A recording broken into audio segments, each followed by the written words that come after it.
Comment te dire merci? Comment ne pas t'abandonner ma vie? Alléluia, Alléluia. Comment t'aimer, te louer, faire de ce jour que tu nous as donné un Alléluia, un Alléluia, Alléluia. Quand je vois la beauté d'un coucher de soleil, un art si raffiné me révèle de tes merveilles. Quand je sens l'immensité du mystère des galaxies, mon cœur est bouleversé par l'amour du Dieu infini. Comment te dire merci? Comment ne pas t'abandonner ma vie? Alléluia, Alléluia. Comment t'aimer, te louer, faire de ce jour que tu nous as donné un Alléluia, un Alléluia, Alléluia.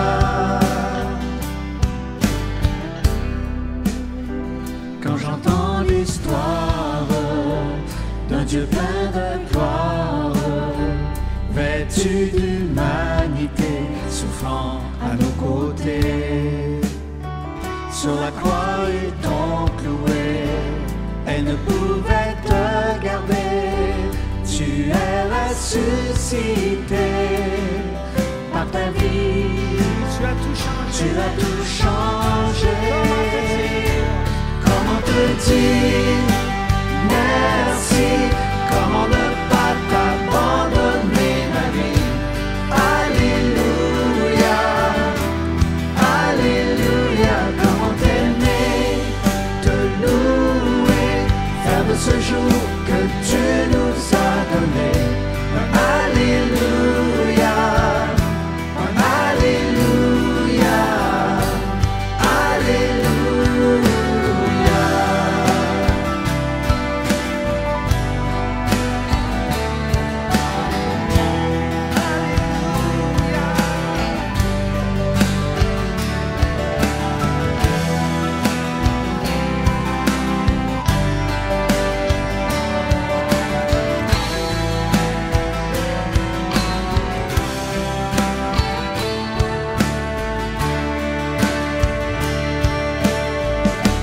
Comment te dire merci? Comment ne pas t'abandonner ma vie? Alléluia, Alléluia. Comment t'aimer, te louer, faire de ce jour que tu nous as donné un Alléluia, Alléluia. Comment te dire merci? Comment ne pas t'abandonner ma vie? Alléluia, Alléluia. Comment t'aimer, te louer, faire de ce jour que tu nous as donné un Alléluia, un Alléluia, Alléluia.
Merci Jenny, merci Sylvain, merci Ruben. Bien apprécié ce moment de louange qui permet d'élever nos cœurs à Dieu. Le triomphe de l'Évangile dans un monde de chaos. Il me semble que c'est fort un petit peu. Est-ce que c'est trop fort ou ça va? Merci. Pour ceux qui doutaient qu'on avait un monde de chaos avant la COVID, je pense que la guerre a venu mettre le clou sur cette perception. On vit dans un monde de chaos, mais le chaos n'est pas juste à l'extérieur. Le chaos, il est aussi à l'intérieur. Et j'espère que vous pouvez le reconnaître. Il y a le chaos dans le monde, mais il y a le chaos dans mon monde aussi. Ce matin, notre monde de chaos a besoin de l'Évangile. J'ai cette conviction que notre monde de chaos a besoin de la bonne nouvelle de Jésus-Christ. Est-ce qu'on peut raconter l'histoire de Dieu? Je parle à des collègues de travail, je parle à mon voisin, et puis il y a une augmentation du stress en ce moment dans le monde. Déjà, la COVID avait fait ça. La guerre rajoute une couche au stress. Et lorsqu'on discute avec les gens qui nous entourent et qu'on sent ce stress et les gens cherchent des explications, est-ce qu'on est équipé, à l'aise, pour raconter la bonne nouvelle de Jésus-Christ? La bonne nouvelle de Jésus-Christ va en 4 étapes. La première, c'est la création. Donc, on veut exprimer ici qu'au début, Dieu est créateur, Dieu a tout créé, et c'était beau, c'était harmonieux, il n'y avait pas de problème, il n'y avait pas de guerre, il n'y avait pas de blâme, il n'y avait pas de souffrance, tout était beau. C'était la création. L'être humain était en communion, en intimité avec Dieu. Donc, on veut exprimer qu'il y a ce désir dans le cœur de l'homme de retrouver cet état qu'on a perdu. Mais c'était de même au début. L'environnement était plaisant, il n'y avait pas de souffrance, pas de mort. Et l'être humain, créé à l'image de Dieu, était distinct, ça lui donnait une dignité particulière. Il était distinct du reste de la création parce que créé à l'image de Dieu. Et Dieu faisait confiance à l'être humain. Il lui a confié la terre. Ben oui, Dieu a fait confiance à l'être humain assez pour lui confier la terre.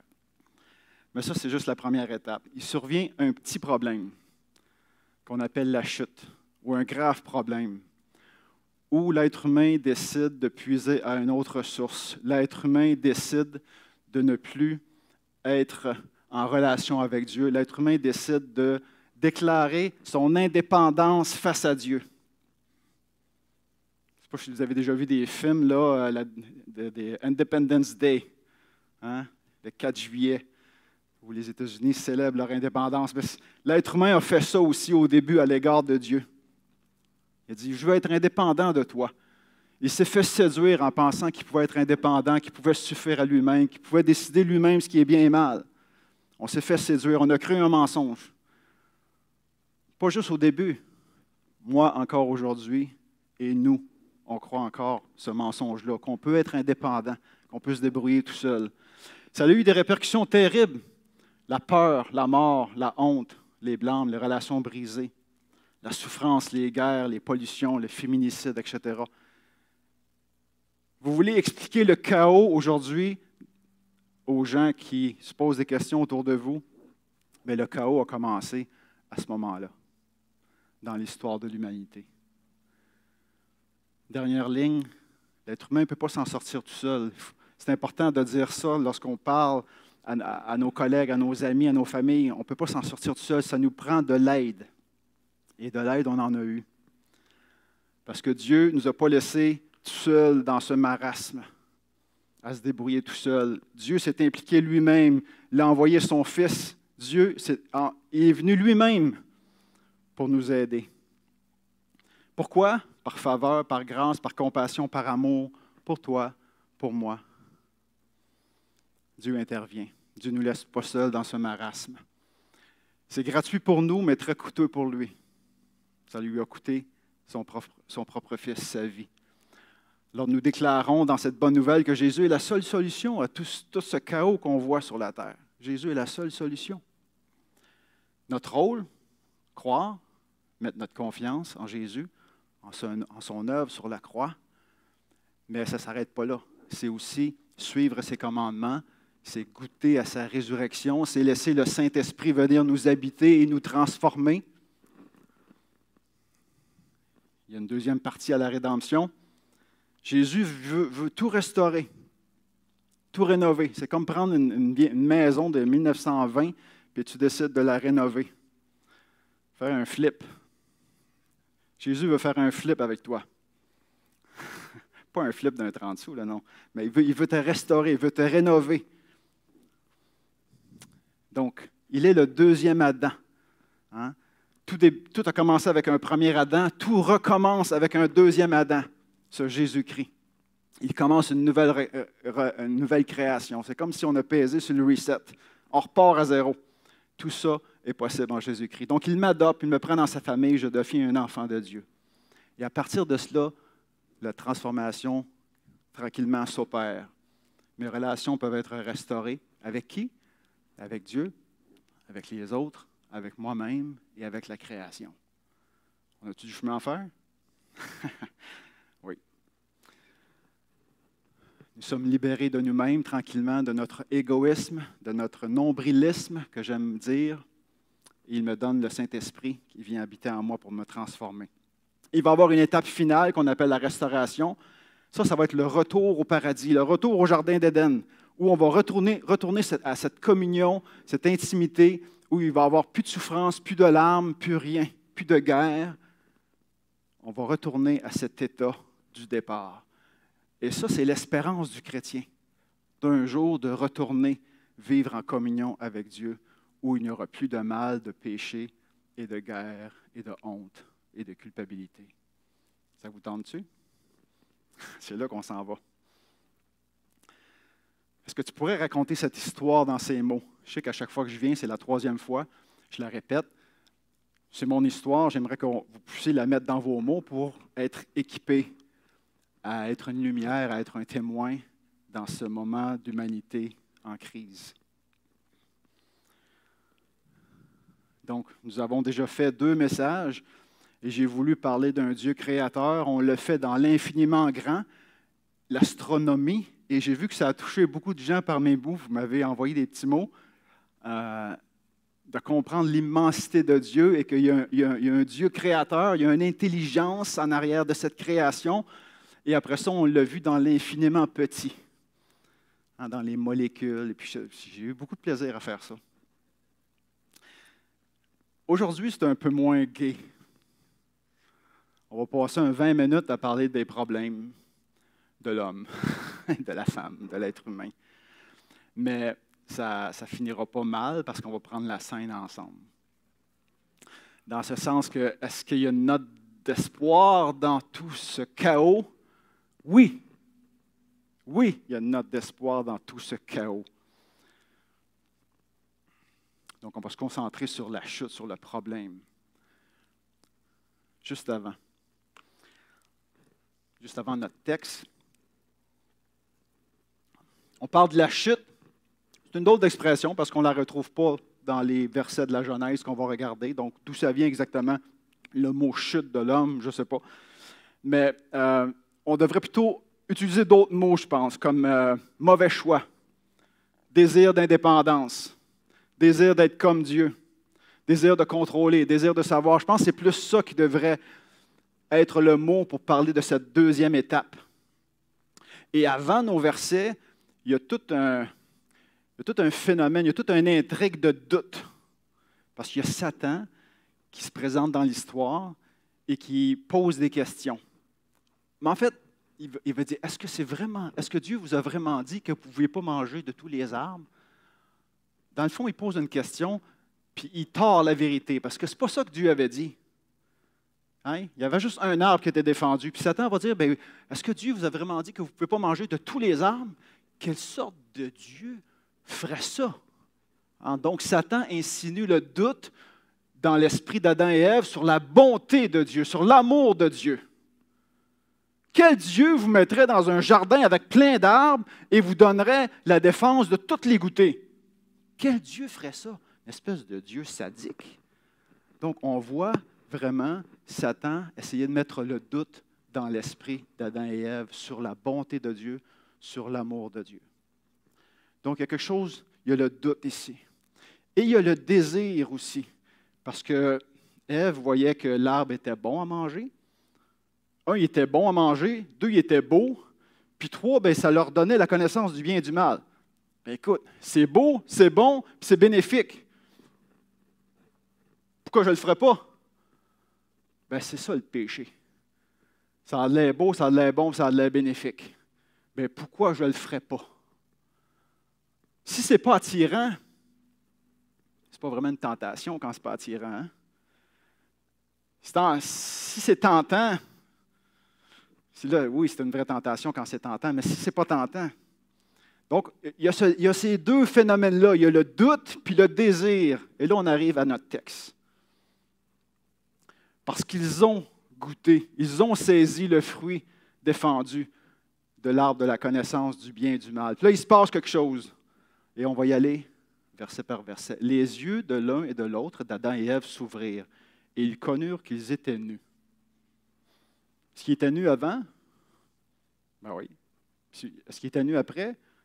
Ben oui. Alors, qu'est-ce qui a changé? Leur perception a changé. Le péché, leur décision de vivre indépendamment de Dieu a changé leur perception de la réalité.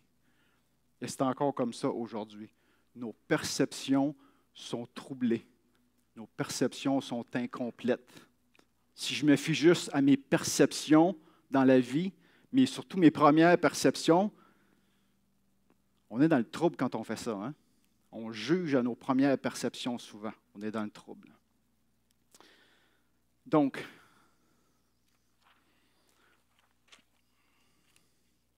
ils découvrent leur nudité. Ça, c'est assez symbolique. Quel genre de nudité on parle? Est-ce qu'on parle juste de la nudité physique? Je crois qu'elle est symbolique. Je pense qu'on parle aussi de d'autres sortes de nudité, de vulnérabilité. En tant qu'être humain, j'ai plein de nudité, j'ai plein de vulnérabilité. Je me sais incomplet. J'ai plein de failles en moi que j'espère que les autres ne découvrent pas. Donc, je suis nu. Ils découvrent leur nudité. Et là, qu'est-ce qu'ils font? Ils décident de se cacher. Donc, ils prennent des feuilles de figuier. C'est les grosses feuilles. De moins à coudre. C'est des feuilles d'érable, c'est gros de même, mais des feuilles de figuier, c'est gros de même. On peut se couvrir plus facilement. Et ils s'en font une ceinture. Ça, c'est intéressant dans notre texte. Ils s'en font une ceinture. Ils décident, ce n'est pas tout leur corps qui se couvre. Ils décident de se faire une ceinture pour couvrir surtout les appareils génitaux. Pourquoi? Pourquoi est-ce qu'ils décident de couvrir juste cette région-là et pas tout le corps? Intéressant. On a longtemps pensé qu'ils font ça parce que le péché était d'ordre sexuel, qu'on disait. Le péché n'a rien de sexuel à la base. Le péché est une déclaration d'indépendance vis-à-vis de Dieu. Est-ce que ça a des conséquences sur la sexualité? Certainement. Mais l'essence du péché à la base n'a rien de sexuel. Alors pourquoi est-ce qu'il se couvre surtout les appareils génitaux? C'est parce qu'ils avaient le désir d'être indépendants, d'être autonomes et de voir la différence chez l'autre te rappelle en pleine face que tu es incomplet. Vous me suivez? Donc, ils décident de cacher ce qui leur remet en pleine face que leur désir d'autonomie n'a pas fonctionné, n'a pas marché. C'est pour ça qu'ils se cachent surtout les organes sexuels. C'est parce que ça leur rappelle leur dépendance, ça leur rappelle qu'ils sont incomplets. Ils ont voulu être autonomes, indépendants, complets, comme Dieu. Ça n'a pas marché et ça leur rappelle en pleine face. Donc, ils secouent des ceintures. Verset 8. Il y a un peu d'espoir dans le texte. Parce que malgré leur faute, malgré leur déclaration d'indépendance, Dieu continue de leur parler. Et ils sont encore capables d'entendre la voix de Dieu. Donc, il y a un peu d'espoir quand même dans notre texte. Donc, ils entendirent la voix de l'Éternel Dieu qui parcourait le jardin vers le soir. Ils les cherchent. Bon, ils les cherchaient-tu vraiment? On sait bien que Dieu ne cherche rien. Il n'a vraiment rien perdu. Il sait tout, il connaît tout. Mais alors qu'ils entendent la voix de Dieu, qu'est-ce qu'ils font? Ils se cachent. Est-ce que tu peux te cacher de Dieu? Tu peux essayer. Ça risque d'être dur. Mais ils essaient. Ils ont une tentative de se cacher loin de la face de l'Éternel. Tu te caches quand tu sais que tu as fait quelque chose de pas correct. Vous avez déjà eu des enfants. Vous savez comment ça marche? Ils font un coup pendable, puis ils se cachent. Ou ils blâment. Ils blâment le petit frère, la grande sœur, ils blâment quelqu'un d'autre. Hein? Ça a commencé dans le jardin d'Éden, cette affaire-là. Alors, ils se cachent loin de la face de l'Éternel. Comment est-ce qu'ils se cachent au milieu des arbres du jardin? Ils vont utiliser la création. Tantôt, ils ont utilisé la création, des feuilles de figuier pour se cacher. Et ils vont encore utiliser la création, les arbres que Dieu a créés pour se cacher. Donc, 2 fois, ils utilisent la création à mauvais usage. Alors que la création est là pour nous rappeler qui est Dieu, puis qu'on puisse le découvrir dans sa gloire et sa majesté, on peut utiliser la création pour se cacher de Dieu. Et ça, c'est une mauvaise utilisation de la création. Alors, l'utilisation de la création est pervertie. Le péché nous amène à mal utiliser la création. Ici, on fait une tentative de l'être humain, finalement, de se cacher lui-même, de se sauver lui-même avec des feuilles de figuier ou en se cachant dans les arbres. C'est une tentative, finalement, de se couvrir, de se sauver, mais ça ne marche pas.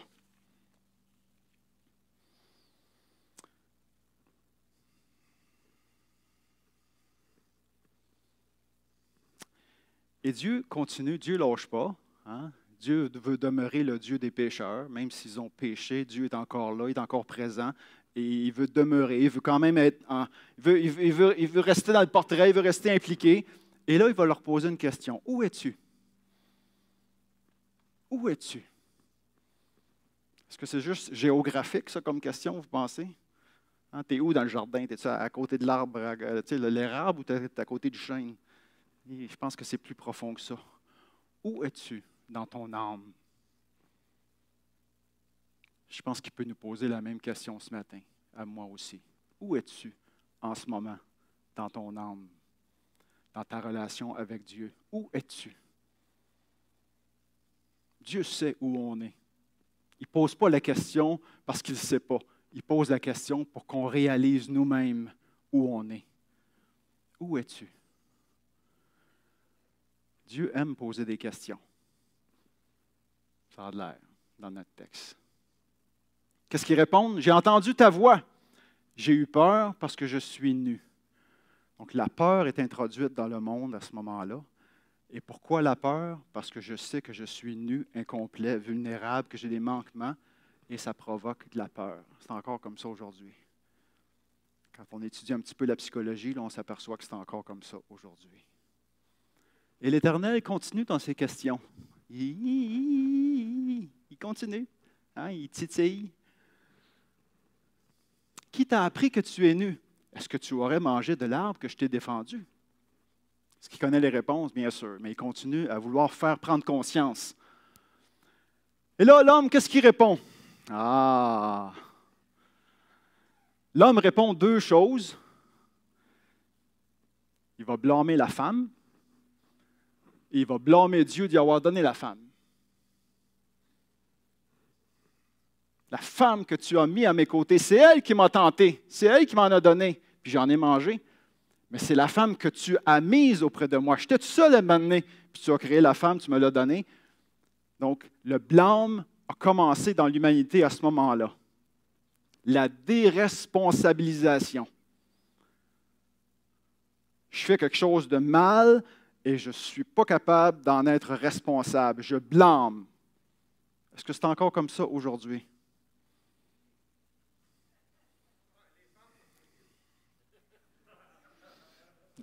Ont-ils qui apporté des tomates?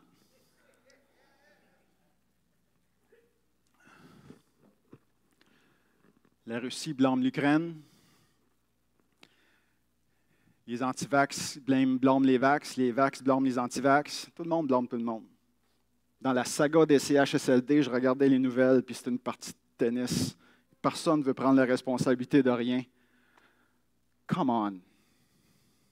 Est-ce que je fais ça, moi, dans ma propre vie? Ou est-ce que je suis man enough? On dit ça en anglais. Comment ça se traduit? Mature. Est-ce que je suis assez mature pour être responsable de mes manquements?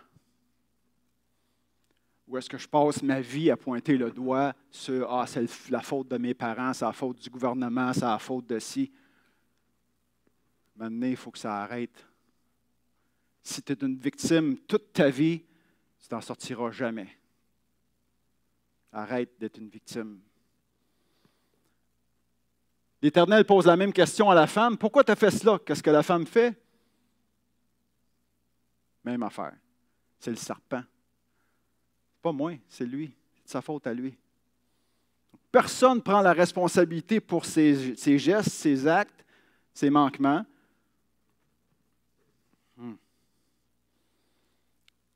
Alors que Dieu pose des questions, on répond avec le blâme. Regardons une petite vidéo. Whose idea was this? Did you think this was a good idea?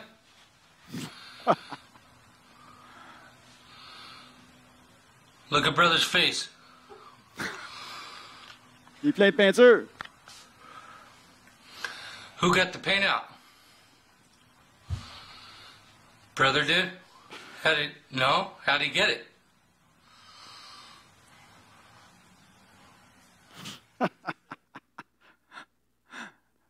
Je trouvais ça superbe, cette publicité-là. Deux enfants qui ont joué dans la peinture là, à plein. Là, puis... Qui a fait ça? Bah! C'est mon frère. On blâme tout le temps. Ça commence, là. Ils ont quel âge, ces enfants-là? 2 ans, 3 ans? Ça commence jeune, hein? C'est encore comme ça pour les adultes.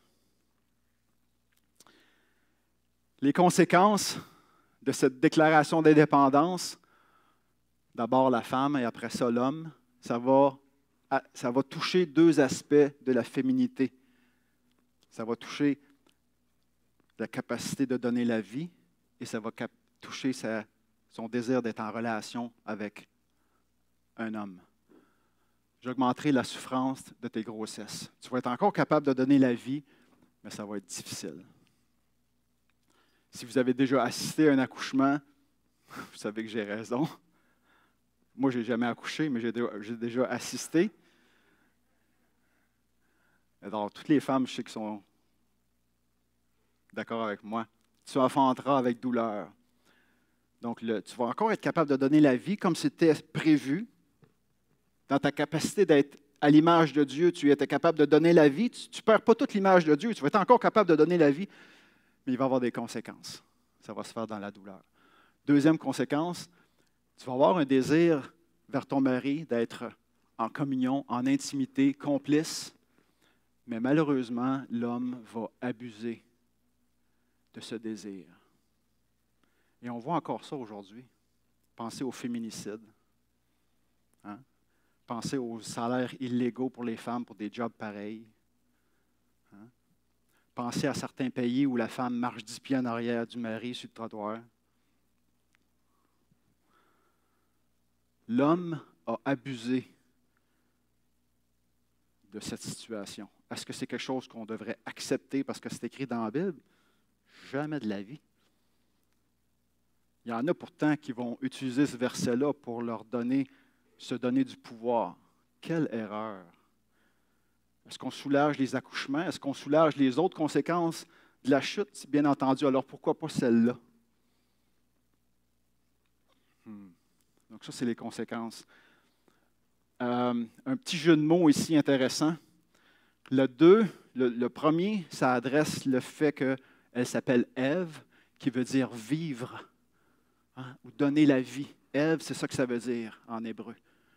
Et même si vous avez des gens autour de vous qui s'appellent Viviane, ça serait une très belle traduction pour Ève également.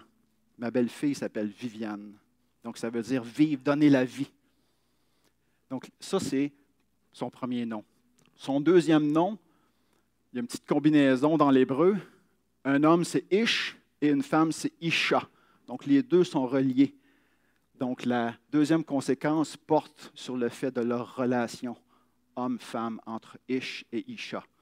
Il va y avoir ce même jeu de mots pour Adam, parce que Adam veut dire, ça vient du mot terre. Terre, c'est Adama, donc de la poussière. On sait que Adam a été fait à partir de la poussière, donc il a été appelé Adam. Donc, la conséquence du péché sur lui va être en relation avec la terre. Adam, Adama. Donc, puisque tu as écouté la voix de la femme, tu vas manger de l'arbre que je t'avais dit de ne pas manger, le sol, Adama, va être maudit à cause de toi. Tu vas continuer à pouvoir manger, à te nourrir, à faire de l'agriculture, mais ça va être compliqué. Donc, 3 conséquences. Le travail est difficile, les relations de couple sont difficiles, et donner la vie est difficile. Tu vas le faire, mais il va te pousser des épines, des ronces, puis c'est à la sueur de ton visage, verset 19, que tu vas le faire. Et un jour, tu vas retourner à la terre. Donc, tu viens de la terre et tu retournes à la terre, de poussière à poussière. C'est plate un matin? Mauvaise nouvelle. En plus de la guerre, puis de la COVID, puis du verglas. Hein? Avais-tu besoin de ça un matin? La bonne nouvelle s'en vient, là.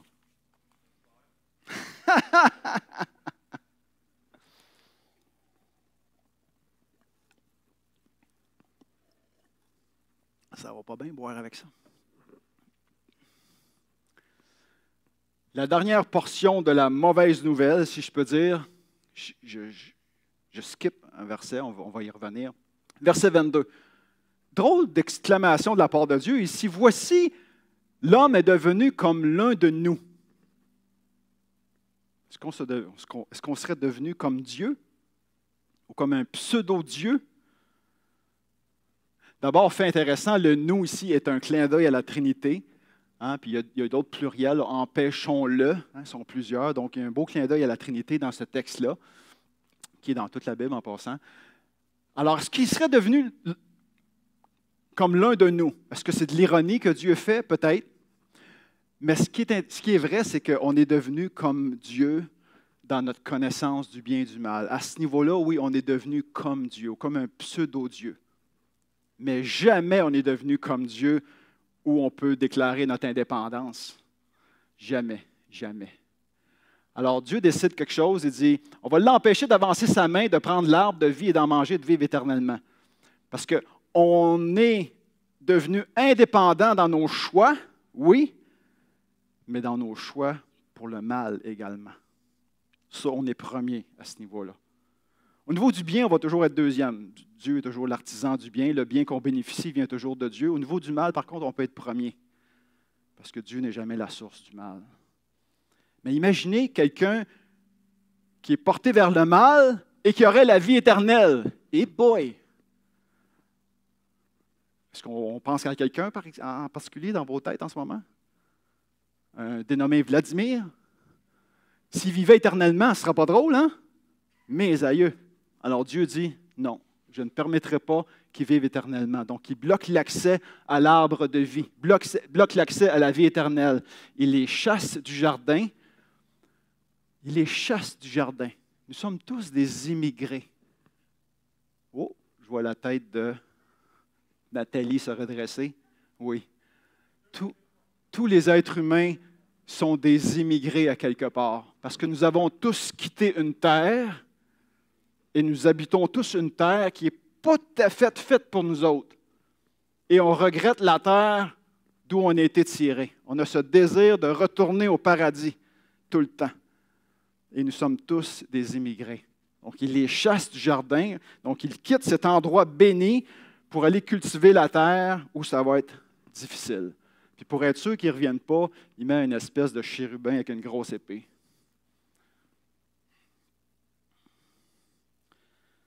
C'est ainsi qu'il chassa Adam, l'a mis à l'orient du jardin et les chérubins. Et il mit à l'orient du jardin les chérubins qui agitent une épée flamboyante pour garder l'arbre de la vie. Donc, on n'a plus accès à cette vie éternelle. c'est la fin de la mauvaise nouvelle. Pas pire, je suis encore vivant. Un petit condensé, finalement. Ce récit nous aide à comprendre qui est l'être humain. On ne va pas retrouver ça dans des récits des livres de psychologie, mais on va le retrouver dans la Bible. Donc, il y a dans le cœur de l'être humain un désir de sortir du corps de Dieu, d'être indépendant de Dieu, de devenir Dieu lui-même, de prendre la place de Dieu, d'établir soi-même ce qui est bien ou ce qui est mal, et de remplacer Dieu par autre chose pour combler ce vide. Donc, un petit résumé de la psychologie humaine. Je vais passer par-dessus ça. Allons à la communion. Allons à la bonne nouvelle. Je vous ai dit qu'il y avait une portion de bonne nouvelle. En fait, j'ai un verset que j'ai passé, le verset 20. Adam donna à sa femme le nom d'Ève. Après la chute et après toutes les conséquences que Dieu vient de dire, Adam donne à sa femme le nom de Ève, vivante, vie. Est-ce qu'il est complètement déconnecté, notre Adam? Hein? Non. Il y a une note d'espoir incroyable là-dedans. Une note d'espoir. Ève va continuer à être capable de donner la vie. Et il l'appelle la mère de tous les vivants. C'est certain qu'on a été créé à l'image de Dieu. C'est certain que notre déclaration d'indépendance a changé quelque chose dans notre image de Dieu. Il y en a qui croient que l'image de Dieu a été complètement oblitérée, comme si on avait mis une bombe nucléaire là-dedans. Il n'y a plus rien, il n'y a plus aucune trace de l'image de Dieu dans l'être vivant. Certains chrétiens pensent ça. Je ne suis pas de cet avis du tout. Certains pensent, en tout cas, on ne rentre pas dans la théologie, mais la dépravation totale, ils appellent ça. Il y a des signes que l'image de Dieu est encore présente dans l'être humain. D'abord, on est encore capable d'entendre la voix de Dieu. De deux, on est encore capable de donner la vie. Et de trois, Adam continue à nommer ce que Dieu lui avait demandé de faire avant la chute. Il a nommé tous les animaux. Il lui avait donné ce mandat. Après la chute, Adam est encore capable de nommer. Et nommer, c'est donner la vie. Quelque chose qui n'a pas de nom n'existe pas. Mais quand tu nommes, tu donnes la vie. Et Adam est encore capable de faire cela. Donc, l'image de Dieu, oui altérée, oui ternie, oui modifiée, mais encore présente en chacun de nous. Ce qui nous donne une dignité à chaque personne. Chaque personne doit être traitée avec dignité parce que créée à l'image de Dieu. Ça, c'est la première bonne nouvelle. La deuxième bonne nouvelle, l'Éternel Dieu fit à Adam et à sa femme des habits de peau. Ils ont tenté de se cacher avec une ceinture de feuilles ou parmi les arbres, mais c'est Dieu qui intervient. Dieu demeure le Dieu des pécheurs. Il voit leur nudité, il voit leur manquement, il voit leur vulnérabilité, mais Dieu intervient et il fait lui-même des habits de peau. Pourquoi de la peau?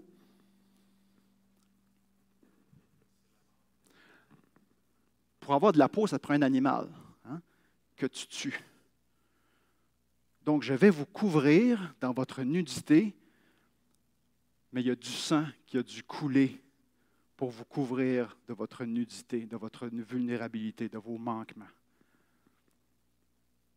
Un animal que Adam a probablement nommé a été utilisé pour le couvrir de sa nudité, de son manquement.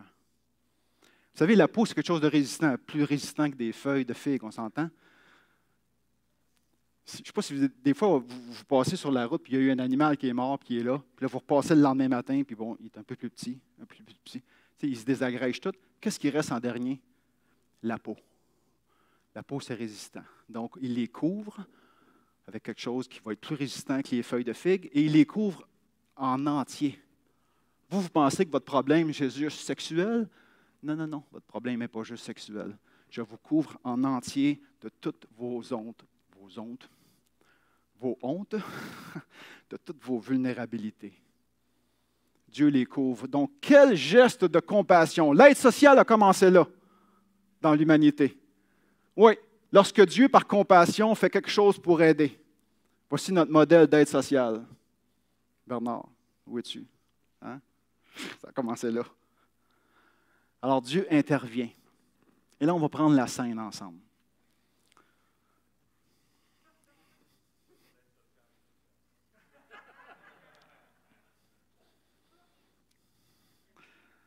On va prendre la scène ensemble. Où Dieu décide d'intervenir pour nous couvrir de nos hontes. Et le vêtement dans la Bible est une image de la justification. On est pécheurs, mais Dieu nous déclare justes. Et le vêtement est une image de cette déclaration. Et on est appelé à revêtir le Christ. Hein, Galates 3 nous dit « Revêtons le Christ ». Donc, c'est ce qu'on veut faire en ce moment avec la scène, qui représente le corps, qui représente le sang de Jésus-Christ. Donc, on parlait tantôt d'un animal qui a dû mourir pour que Dieu couvre d'une peau Adam et Ève. C'est la même chose ici. Donc, il y a une symbolique. On a la mort de Jésus-Christ préfigurée dans ce que Dieu fait ici. Donc, cet agneau de Dieu, Jean-Baptiste appelait Jésus l'agneau de Dieu, a été mis à mort. Son sang a dû couler pour nous couvrir, pas juste d'une peau, mais nous couvrir de lui-même. Donc, revêtons le Christ. C'est ce qu'on est appelé à faire. Et c'est ce qu'on est appelé à partager aussi, pour expliquer ce chaos dans lequel on vit et comment est-ce qu'on peut triompher du chaos avec l'Évangile.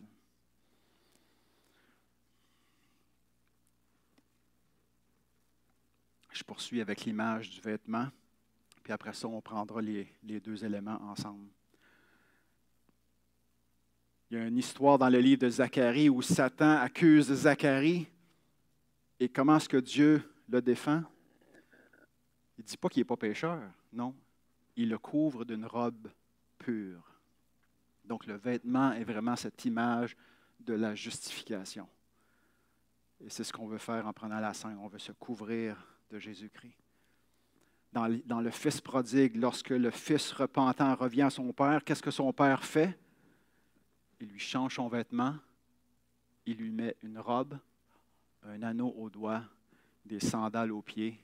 Tu ne seras plus un va-nu-pied. Je te couvre, je t'accueille. Le Christ est cette image de cet amour qui vous couvre et qui vous accueille dans toutes vos vulnérabilités, dans tous vos manquements, dans toutes les hontes que vous pouvez vivre. L'amour couvre une multitude de péchés. L'amour de Christ vient te couvrir. Est-ce que tu veux accueillir cet amour du Christ qui te couvre? Prenons le pain et le vin. Donc, si vous voulez, faites attention, là, parce que le premier cellophane est dur à trouver. Celui qui couvre le pain.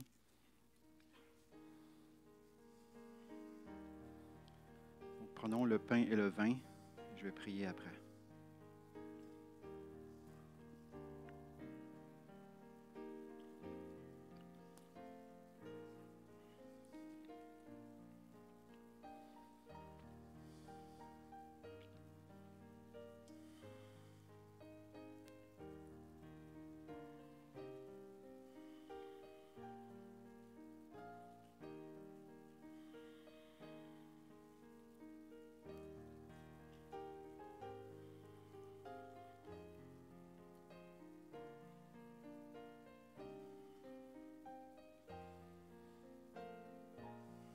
Seigneur, on vit dans un monde de chaos.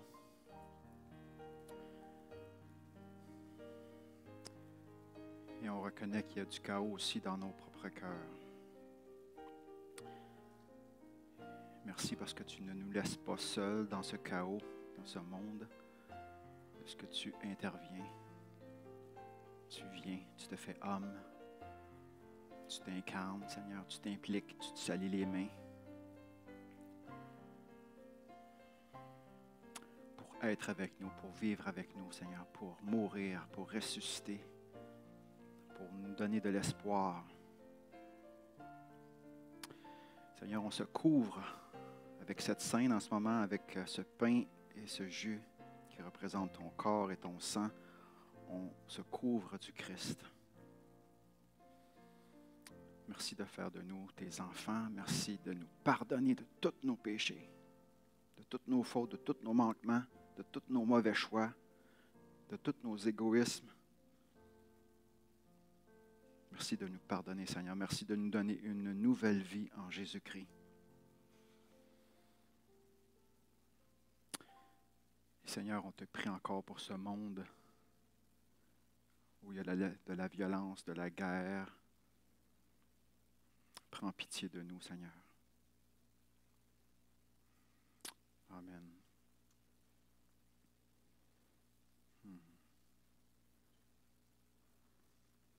Bernard, ils sont tous bons.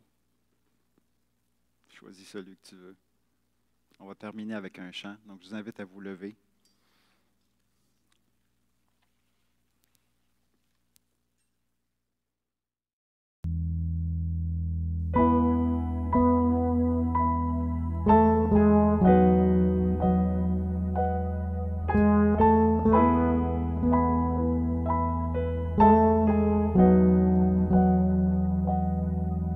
Grâce infinie de notre Dieu qui un jour m'a sauvé.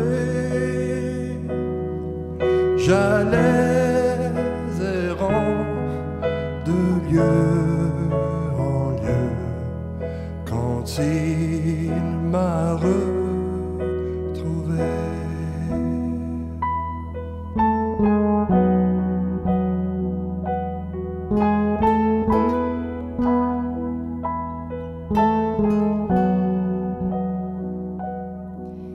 Ma vie fut complètement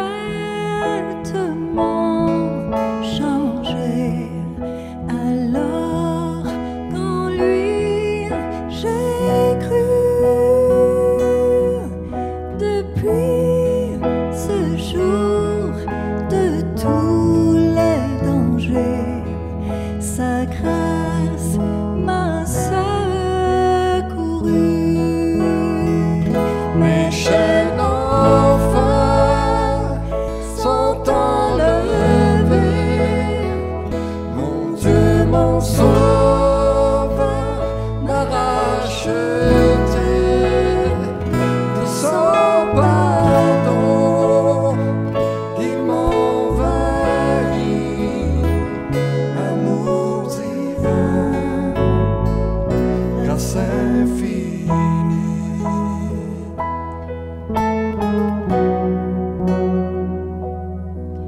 Dans mes épreuves et mes labeurs, suffit sa grâce. Je peux compter sur sa faveur à chaque instant qui passe. Mes chaînes enfin sont enlevées. Mon Dieu, mon Sauveur m'a racheté. De son pardon, il m'envahit. Amour divin, grâce infinie.